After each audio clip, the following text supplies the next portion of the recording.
নতুন financial year শুরু হয়ে গেছে অনেক দিন, এখনো পর্যন্ত আমরা ইনকাম ট্যাক্সের যে নতুন ফর্ম আছে সেই ফর্ম আমাদের কাছে আসেনি। কিন্তু ইনকাম ট্যাক্স ডিপার্টমেন্ট একটা নোটিফিকেশন বের করেছে এবং সেখানে জানিয়েছে ইনকাম ট্যাক্স ফর্মের মধ্যে একটা বড় সড় পরিবর্তন হতে চলেছে।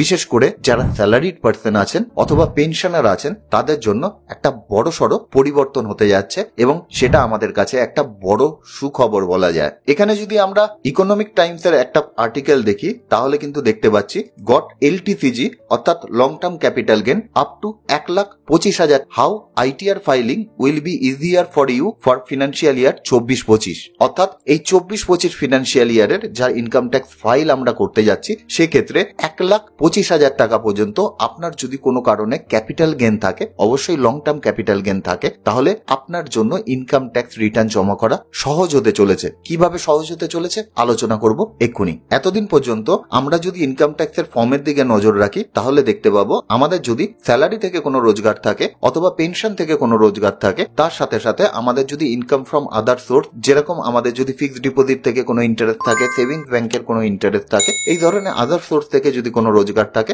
তাহলে আমরা ITR 1-এ আমাদের ইনকাম ট্যাক্স রিটার্ন জমা দিতে পারতাম। এছাড়াও আমাদের যদি কোনো এক্সেম্পটেড রোজগার থাকে সেটাও ITR 1-এ কিছু ক্ষেত্রে আমরা দেখাতে পারতাম। তার সাথে সাথে হাউস প্রপার্টি থেকে রোজগার থাকলেও আমরা ITR 1-এ দেখাতে পারতাম। কিন্তু ক্যাপিটাল গেন থেকে যদি কোনো ধরনের কোনো রোজগার থাকতো তাহলে আমরা সেটা ITR 1-এ দেখাতে পারতাম না। সেক্ষেত্রে আমাদের হয় ITR 2 ফিল আপ করতে হতো, আর যদি আমাদের বিজনেস অথবা প্রফেশন থাকে সেক্ষেত্রে ITR 3 আমাদের ফিল আপ করতে হতো। কিন্তু এখন ইনকাম ট্যাক্স ডিপার্টমেন্ট বলছে যদি আপনার কোনো ধরনের কোনো লং টার্ম ক্যাপিটাল গেন থাকে এবং সেটা যদি 1,25,000-এর মধ্যে থাকে সেক্ষেত্রে ITR 1-এর মধ্যে ইনকাম ট্যাক্স ডিপার্টমেন্ট একটা কলাম তৈরি করবে যেখানে আমাদের দেখানোর অপশন থাকবে যে আমাদের লং টার্ম ক্যাপিটাল গেন থেকে 1,25,000 টাকা পর্যন্ত রোজগার হয়েছে, এবং সেটা যদি আমরা দেখিয়ে দিই তাহলেই কিন্তু আমাদের ইনকাম ট্যাক্স রিটার্নের যে সমস্যা থাকে সেই সমস্যা মিটে যাবে ক্যাপিটাল গেনের ক্ষেত্রে। এক্ষেত্রে অবশ্যই একটা জিনিস বলে রাখি, যদি আপনার শর্ট টার্ম ক্যাপিটাল গেন থাকে তাহলে কিন্তু ITR 1-এ আপনার ইনকাম ট্যাক্স রিটার্ন আপনি জমা করতে পারবেন না।